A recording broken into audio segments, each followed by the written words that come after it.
aí, gente, tudo bom com vocês? Meu nome é Aldrin de Carvalho, esse aqui é o meu canal, que é o canal do Aldrin, e hoje nós estamos aqui novamente para dar prosseguimento à nossa resenha, análise, comentário, curso, etc, etc, sobre a história da filosofia do Giovanni Reale e do Dario Antiseri. Lembrando sempre que vocês podem comprar tanto este volume verdinho aqui, como os outros volumes dessa coleção de 7 volumes, assim como os da coleção de 3 volumes, pelos links na descrição.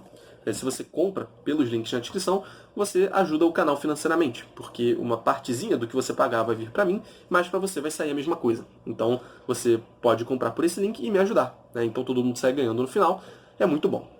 Mas se por algum acaso você não quiser apoiar o canal financeiramente, através da compra dos livros, o que você deveria querer fazer, ter os livros é muito importante, é importante que vocês leiam e vocês entendam, e venham tirar dúvida aqui eventualmente, enfim. Bom, apesar disso, vocês podem apoiar o canal financeiramente de outras formas.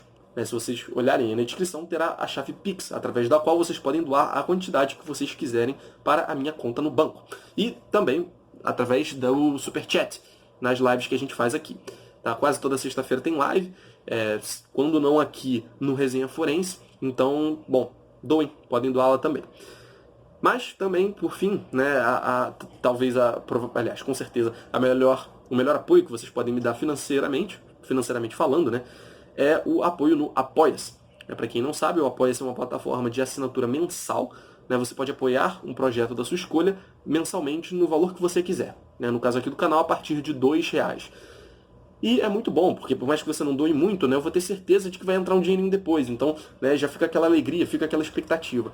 Né? Então você me deixa feliz, eu continuo fazendo os vídeos, né, obviamente. Quando tem gente pagando, eu obviamente não vou parar de fazer os vídeos, né? Eu não pretendo parar de jeito nenhum, mas de qualquer forma, se tiver alguém pagando, é óbvio que eu não vou parar. Bom, e por enquanto os apoiadores que nós temos são o Nivaldo Nunes, o Pedro Barbosa, o Pedro Henrique e o Matheus Reis. Também temos mais dois, só que eles estão com o status do apoio ali como privado, então acredito que eles não queiram ser mencionados. Mas, enfim, se você quiser fazer parte desse grupo incrível, composto por pessoas incríveis, acesse aí na descrição o link do Apoia-se e apoie o canal. E, bom, gente, hoje a gente volta a falar de Severino do Boécio, né, que, como o Reale coloca aqui, pode ser considerado o último dos romanos e o primeiro dos escolásticos. Então, como eu já disse antes, isso parece que justifica, de certa forma, a posição dele aqui, sendo explicado na Idade Média, apesar de ser um autor que nasceu em 480. Nasceu ou morreu em 480? Nasceu em 480, então viveu ali no século V, século VI. Então, obviamente, é um autor da Era Patrística, mas que, como eu já disse no último vídeo, e você pode entrar lá se quiser dar uma olhada um pouco melhor, é um autor que traz temas que serão tipicamente escolásticos. Né? Traz temas que marcarão a escolástica essencialmente, né? Que serão discutidos pela escolástica ao longo de toda a sua duração. Então, volta aí se você quiser dar uma olhada. E hoje, inclusive, a gente vai falar sobre um desses temas, que é o tema da lógica. Não que o Boécio ele proponha uma lógica completamente original, o Reale até vai salientar isso depois. Mas ele traz temas de lógica, que são temas também de metafísica, enfim. Mas o título do capítulo aqui está lógica, então acho que faz mais sentido chamar de lógica nesse momento, nesse contexto, que é o problema dos universais. O problema dos universais é um problema que talvez seja o problema da Idade Média. E, bom, vamos ver o que o Boécio tem a falar disso tantos anos antes da escolástica. Né? Ao que tudo indica, Cusano, né, eu acredito que seja um filólogo, um comentador de filosofia antiga, se não me engano, Cusano, considerou, de modo excessivo, que o problema dos universais é o problema da escolástica. E esse problema passou para a escolástica precisamente através de Boécio. Então, é o problema que vai marcar a escolástica enquanto tal. A gente vai ter um vídeo para falar só dessa controvérsia, tá? Mostrar as 4 posições principais que se teve na Idade Média acerca disso. Mas, enfim, agora a gente vai só introduzir o tema e mostrar como Boécio planta as sementes para que se discuta isso no futuro. Com efeito, comentando o Isagoge de Porfírio, Boécio encontrou 3 questões fundamentais propostas por ele. Se existem ou não os universais, ou seja, os gêneros e as espécies, se eles são ou não corpóreos, e supondo que são corpóreos, se estão ou não unidos às coisas sensíveis. Então, vamos lá. Ele pega a Isagoge de Porfírio, que é um livro de introdução ao Tratado das Categorias, do Aristóteles, e lá ele encontra essas 3 questões e que ele vai tomar como fundamentais que devem ser discutidas acerca dos universais. Mas antes disso, vamos pensar um pouco o que são os universais. Bom, quem tem familiaridade com Aristóteles, até com Platão, enfim, e com a própria filosofia da Idade Média, sabe que quando a gente fala em um universal, a gente está contrapondo o universal ao particular. Então, particulares, exemplos de particulares. Aldrin, você que está assistindo, este livro, este celular que está filmando isso aqui, um determinado cachorro, enfim, um peixe que eu tive quando era pequeno.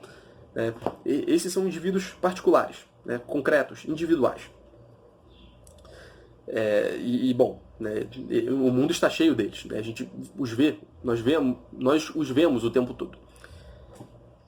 Mas existem outros entes, ou não existem, essa que vai ser a discussão, que podem ser chamados de universais, que não são este livro, ou este fone de ouvido aqui, ou este homem, ou este cachorro, mas que são o homem, o cachorro, a árvore, o livro, que são esses entes universais. Que, para quem assistiu ao vídeo da lógica de Aristóteles e os vídeos sobre Aristóteles, talvez possa reconhecer com mais facilidade nos gêneros e nas espécies. Então, por exemplo, o homem é um animal racional. Portanto, ele é um animal, ele é do gênero animal e possui em si a diferença específica de ser racional. Portanto, ele é homem. Ele é animal e ele é homem. Ele não apenas é animal, mas ele é homem. Mas, por mais que a gente possa se referir aos universais, para falar dos particulares, os particulares, os individuais, as coisas que a gente vê na realidade, eles não são exatamente os universais. Este livro aqui não é o livro em si. Não é a essência do livro. Sei lá, esse computador que está aqui na minha frente, os exemplos são poucos, tem pouca coisa aqui, mas o computador que está aqui na minha frente, ele não é o computador universal. Não é a essência do computador. Ele é um computador particular. Obviamente ele tem relação com a essência do computador, mas, enfim, as discussões acerca dos universais são exatamente sobre isso. Como é que se dá essa relação? Será que os universais realmente existem? Então, sei lá, esse copo também, ele não é a essência do copo. Ele é um copo. Ele é um corpo em particular. Ele é este copo. Que, enfim, tem a essência de copo, mas ele próprio não é a essência do copo. Mas, por mais que nós tenhamos aqui em vista todos esses entes particulares, é possível nós nos referirmos a esses universais. A gente constantemente pode falar deles. Se eu digo que o homem é um animal que ri, por exemplo, eu estou atribuindo uma característica ao homem como um todo, não a um homem em particular. Da mesma forma que eu posso dizer que um homem, o homem pode ser preto, pode ser branco, enfim, a cor da sua pele pode variar, pode ter mais ou menos melanina. Isso são propriedades que estão inscritas na essência do homem. Não apenas neste homem, naquele outro, mas nos homens como um todo, na essência dos homens. E, bom, como a gente pode se referir constantemente a esses universais, a gente pode falar deles, fazer discurso sobre eles, surgem essas perguntas, a gente está falando disso aqui, que não necessariamente são esses particulares concretos, materiais, físicos, espaciais que a gente conhece. Volta e meia a gente está falando aí do cavalo, do leão, da laranjeira, algo do tipo. Não necessariamente sobre um particular, sobre este ou sobre aquele, mas sobre vamos dizer assim, sobre o leão em si, o cavalo em si, sobre a essência. E é exatamente disso que a gente está falando, da essência, dos gêneros, das espécies, dessas entidades, às quais a gente pode se referir sim, através do discurso, mas que elas não são, não são não são esta realização particular dessa essência, não é este homem, não é este cavalo, enfim, eu acho que deu para ter uma ideia do que é a questão. E, vamos lá. E aí, então, voltando às 3 perguntas que ele coloca, agora que já tem um pouco mais de clareza acerca do que são os universais. Pode-se perguntar se eles existem ou não. É uma pergunta válida. Né? Será que a gente só... Enfim, é só uma impressão que a gente tem de que essas coisas existem, mas na verdade isso não tem nada a ver? Né? É só uma questão de linguagem? É só uma articulação verbal que a gente faz? Né? Será que é isso? Ou será que elas existem de fato? E, considerando que elas existem, né, supondo que elas existem, qual é o modo de existência delas? Como essas coisas existem? E aí entra na segunda pergunta, né? Eles são ou não corpóreos? São coisas táteis, né? São coisas como este copo, né? Como esta mesa, como esta cadeira na qual eu estou sentado? São coisas corpóreas que possuem corpo? Ou é algo incorpóreo? É algo que não reside na matéria, né? Que não possui seu substrato na matéria. E supondo que eles sejam incorpóreos, a gente tem de também considerar se eles estão ou não unidos às coisas sensíveis. Né? Se são coisas que estão completamente desconexas das coisas concretas, particulares, das quais a gente fala e as quais a gente pega e manuseia, enfim, e vê e sente, ou se elas têm alguma relação. Né? Pode ser que elas estejam totalmente dissociadas da coisa, mas pode ser que elas tenham alguma relação. Né? Pode ser que o homem, no geral, tenha alguma relação com o homem concreto, o homem indivíduo. Né? Pode ser que o cavalo em si, né, o cavalo, a essência do cavalo, né, a espécie cavalo dentro do gênero dos mamíferos, por exemplo, pode ser que ela tenha relação com um cavalo particular. Mas alguém poderia dizer que ela não tem. Né? Como eu falei antes, talvez alguém diga que, na verdade, isso é só uma forma de dizer, né? São só puras palavras. Né? Então, surgem essas perguntas também. Então, se existem ou não os universais, se eles são ou não corpóreos e se eles estão unidos ou não às coisas sensíveis. E o Boécio ele já vai dar uma resposta para isso, que vai ser uma das posições que a gente vai ver na Idade Média. Eu não lembro agora se eu falei, mas tem 4 posições principais na Idade Média e que, de certa forma, respondem em parte essas perguntas daqui.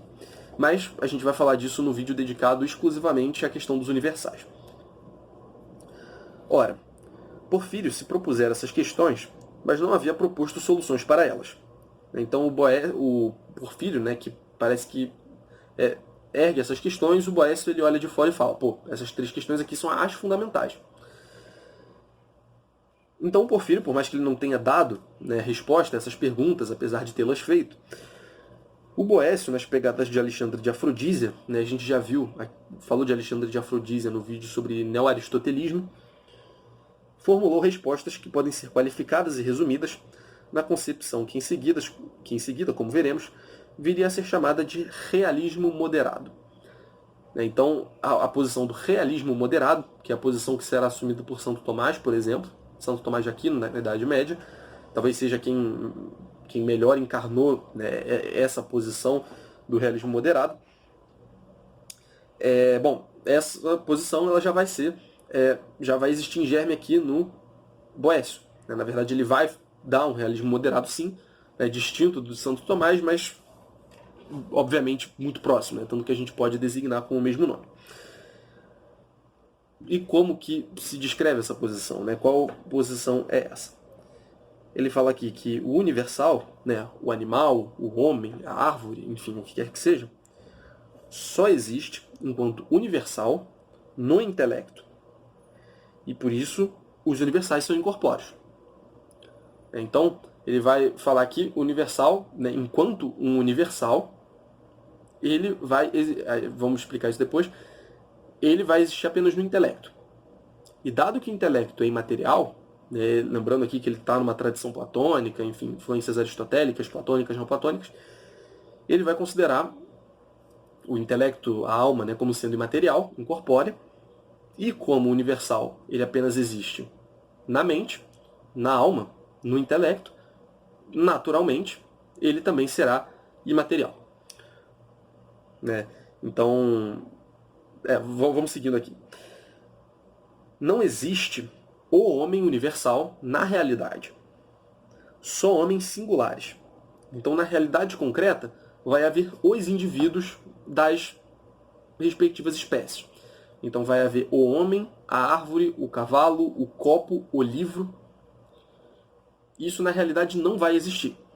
O que vai existir vai ser este cavalo, este homem, este livro. Só homens singulares vão existir na realidade. Abstraindo dos homens singulares as suas características comuns, típicas da espécie ou do gênero, que se obtêm os universais.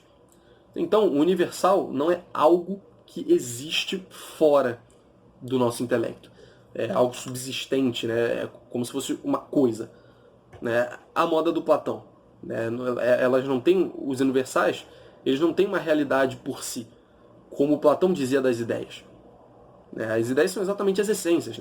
O homem, enfim, são as essências. São o branco, o cavalo. Essas coisas, para Platão, elas existem por si na realidade. São inteligíveis, não têm corpo, mas existem na realidade, fora da nossa cabeça. Para o Boécio, na realidade, só existem os entes concretos corpóreos. E aí a gente tem uma influência aristotélica aí. Você vê o Boécio com essa pegada meio conciliadora, tentando ficar ali entre os dois autores, ou pelo menos, melhor dizendo, sofrendo influência desses dois autores e colocando a posição dele. Abstraindo então desses homens singulares que a gente vai captar o universal, porque a gente vai observar características comuns em todos esses particulares, e dali a gente vai captar, então existe esse algo que é o homem, o cavalo.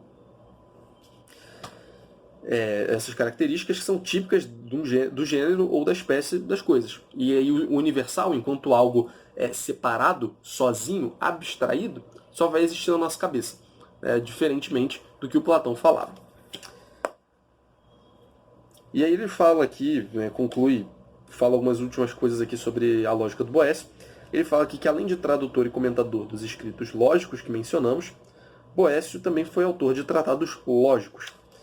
Aí ele fala aqui introdução à categoria do silogismo, enfim, várias obras de lógica, mas ele fala aqui que a lógica de Boécio não é muito original, mas bastante refinada. Então, é muito bonitinha, muito correta, mas, no final das contas, não traz muitas inovações diante do Aristóteles, que foi aquele que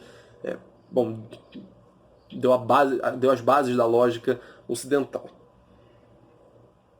Aristóteles permanece a sua matriz de base, então ele se inspira em Aristóteles, mesmo que se possam localizar algumas influências da lógica estoica. A gente tem um vídeo falando sobre o que os estoicos entendiam por lógica aí no canal. A parte do estoicismo, a gente tem 4 vídeos sobre os estoicos, salvo engano, sobre a introdução, a teoria do conhecimento, ou a lógica, a física e a ética. Então deem uma olhada lá, foram vídeos que ficaram interessantes. Eu achei que iam bombar, mas não bombaram tanto. Ele, todavia, tem enorme importância, à medida que a lógica antiga passa para a Idade Média justamente por meio dele. Então, novamente aqui, essa posição do Boécio de um intermediário entre a Antiguidade e a Idade Média. Tanto que ele só está abordando o Reale, só está abordando o Boécio agora. Por quê? Precisamente porque ele faz essa ponte. Ele é um autor que se situa ali na Idade Antiga, no final da Idade Antiga, mas está sendo colocado aqui dentro da escolástica por uma questão temática. Por isso que eu disse que vocês iam entender melhor. Agora, nesse momento, tendo falado um pouco sobre os universais, vocês conseguem ver que o Boécio, a postura dele em relação à filosofia, as especulações com as quais ele se importava, são, em parte, bem escolásticas. São preocupações que a escolástica vai trazer do Boécio. E, bom, sendo assim, parece mais do que justificada essa descrição de que o Boécio seria o último dos antigos, o último dos romanos, e o primeiro dos escolásticos. Só uma nota aqui antes de finalizar o vídeo. Aqui eu falei um pouco sobre o que o Boécio começa a falar sobre os universais. A gente vai ter um vídeo para aprofundar bem essa questão dos universais. Tá? Esse vídeo ainda vai sair lá na frente. Então, enfim, aqui ficou uma coisa mais resumida, mas só para a gente entender que o Boécio é que ele parece que introduz esse assunto na Idade Média. Então, só para a gente ter uma ideia, né, de quais vão ser as discussões, mais ou menos, né, ter uma ideia dessas 3 perguntas, né, procurar ver se elas serão respondidas e tudo mais. Então, tenhamos isso em mente antes de entrar nos autores que serão propriamente medievais. E bem, gente, esse foi o vídeo. Eu espero muito que vocês tenham gostado. Ainda estou tentando voltar para esse pique dos vídeos, porque, enfim, não dá pra gente parar. E também, enfim, eu acabei perdendo o costume, né? Então é um pouco complicado. Eu sinto que às vezes eu estou enrolando um pouco, mas eu espero que não tenha prejudicado a explicação, né? Eu espero que eu tenha sido bem claro e, enfim, que eu tenha ajudado vocês pelo menos a entender o texto, caso algo daqui vocês não tenham entendido. Então, bom, gente, é isso. Deixem um like aí embaixo, inscrevam-se no canal, compartilhem o vídeo com quem vocês acharem que possa se interessar, o que é o mais importante. E considerem apoiar o canal financeiramente, por todas as vias que eu mencionei no começo do vídeo. Pix, Super Chat e, por fim, pelo Apoia-se. Assim você consegue ajudar muito o canal e vai me deixar muito feliz e muito mais animado para fazer os vídeos aqui para vocês, tá bom? Obrigado, gente. Um abraço. Tchau, tchau.